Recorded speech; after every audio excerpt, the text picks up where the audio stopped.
Comment dire? J'écris toujours des chansons, j'écris un peu des chansons comme on tiendra un journal de bord, je pense. Et j'essaie de mettre toujours de l'intensité dans la vie.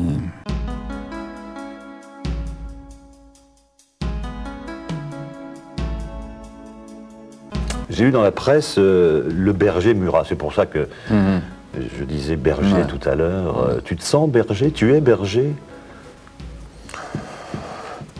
C'est un joli mot, berger. Mais non. T'aimes pas le mot paysan? Pas trop, non. Pas trop, non. Parce que surtout quand on l'emploie avec des gens des villes, il y a toujours le côté péjoratif qui petit à petit diminue, mais enfin. Quand même, il faut toujours expliquer qu'il n'y a pas de pays sans paysan, mais le paysan, ma foi, c'est toujours un peu dévalorisant. Mais le berger, moi ce que j'aime surtout, moi j'aime la vie pastorale, et moi j'aime, entre le pasteur et l'industriel, je choisis toujours une vie pastorale, et donc le berger est l'emblème même de toute une vie, de toute une philosophie et d'une façon d'être que je préfère. Entre l'industrieux et le contemplatif, berger et paysan, mon choix est fait de toute éternité, presque, là aussi. Dans l'inconscient, le berger, c'est quand même quelqu'un qui est très fort. C'est quelqu'un qui a un empire, qui règne sur un empire. Il y a une notion de puissance aussi dans le mot berger. Oui, parce que c'est avec la liberté que ça suppose. C'est-à-dire que le berger est un homme libre, c'est surtout ça. C'est surtout vivre sans contrainte. La seule contrainte étant le troupeau et l'espace. Mais ça suppose aussi un monde où l'espace n'est pas délimité, quoi. Le fil de fer barbelé, c'est la fin du berger.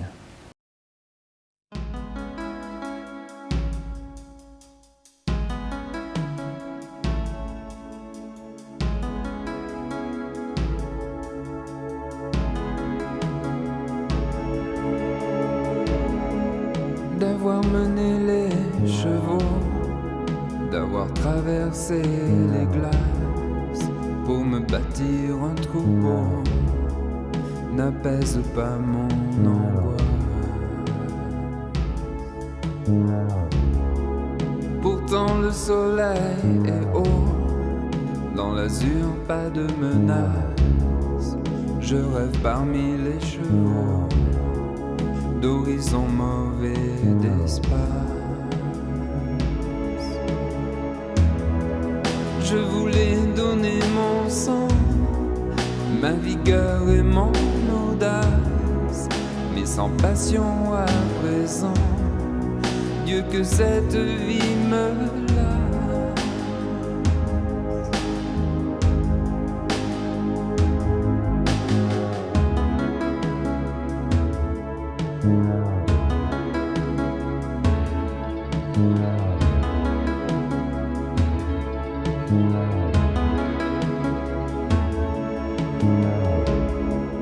Tous les gens de Durango, de Katana Mine Track, trouvent trop bon le très haut de m'avoir sauvé des glaces.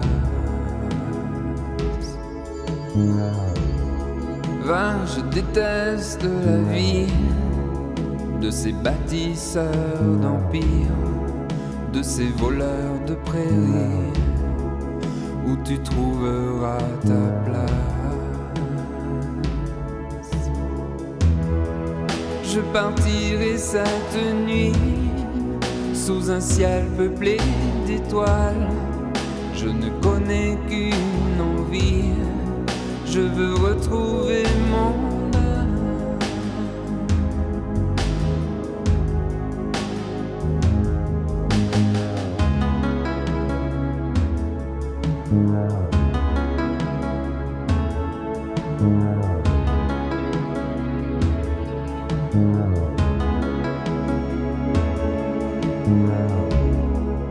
D'avoir mené les chevaux, d'avoir traversé les glaces pour me bâtir un troupeau, n'apaise pas mon angoisse.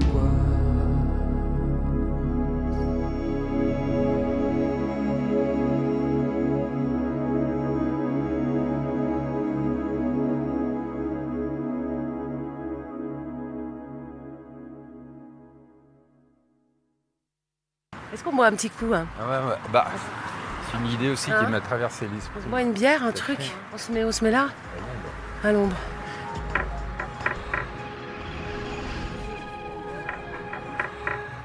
Bon, à la vôtre? Ah ouais, une bonne vote. À la dérive? Est-ce que vous êtes à la dérive, Jean-Louis Murat? Non. Souvent, c'est quand on n'a plus de gouvernail. Hein. J'ai un gouvernail. Ouais. Quand même. Plutôt un nomadisme organisé, je dirais, plutôt que de la dérive. Vous voyagez dans les époques. Ah oui, tout à fait. Ouais. Plus ça va, pire c'est d'ailleurs. C'est ce que je fais dans le dernier album, là. Je voyage entre l'identité du vrai Murat et puis d'autres identités. Pourtant, on vous présente toujours comme un mec du terroir, reclus dans son Auvergne. C'est des conneries, ça, bien sûr. C'est pas parce que je chante qui est autour de moi que je suis là, comme ça. Non. L'enfer d'être de quelque part. Vraiment, dans mon fort intérieur, je me sens pas du tout d'ici.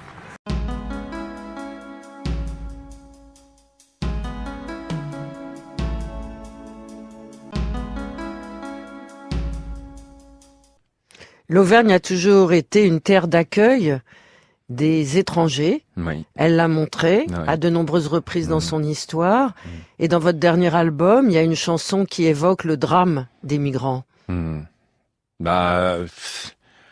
J'étais parti sur cet album-là. C'était l'album avec comme titre quitter son pays sans espoir de retour. Donc c'était ça l'idée. Alors reste des bribes de ce thème-là que je trouvais un peu lourd, c'est-à-dire partir sans idée de retour.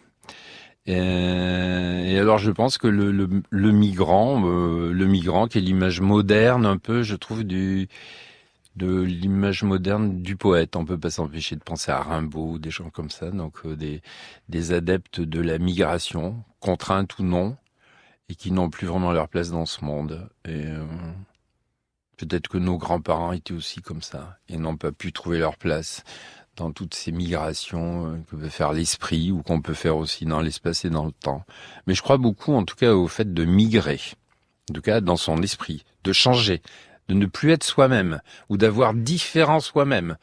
Moi, là, j'enregistre une chanson, je dis, si j'ai 2 ou 3 Jean en moi, j'ai bien 1 millier de Louis. Donc, je me sens plutôt comme ça dans un personnage historique avec des personnalités démultipliées à l'infini qui recouvrent presque l'histoire de toute une civilisation. Peut-être que maintenant, c'est parce que tout ça est en train de disparaître.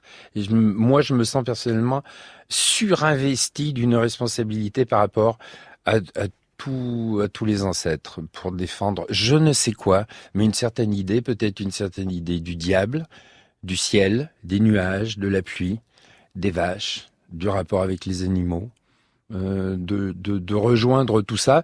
Sinon, autant mourir. Enfin, pour moi, en tout cas, dans l'époque actuelle, si j'ai pas ça, je me dis autant mourir, puisqu'il n'y a absolument plus rien à bouffer s'il n'y a pas ça. Pour moi. Donc vous vivez comme une sorte de colporteur des histoires anciennes qui restent un peu enfouies et qui ne se transmettent plus oralement. Et pour vous, chanter, c'est une manière de restituer un univers sensible. Exactement. Mais un univers sensible de l'errance. J'avais une chanson, c'est chanter, c'est ma façon d'errer, et donc j'envisage le chant comme ça, c'est-à-dire je cherche toujours ma voix, je cherche toujours l'image en voyageant tout le temps. Ça se termine jamais. C'est pour ça que j'enregistre beaucoup de chansons. Je fais parce que ça ne s'arrête jamais, et c'est toujours et chaque jour il y a de nouvelles choses à découvrir. Donc chanter ma façon d'errer. C'est quelque chose qui me colle à la peau. C'est une vraie définition que je me donne à moi-même pour moi-même. C'est-à-dire l'errance.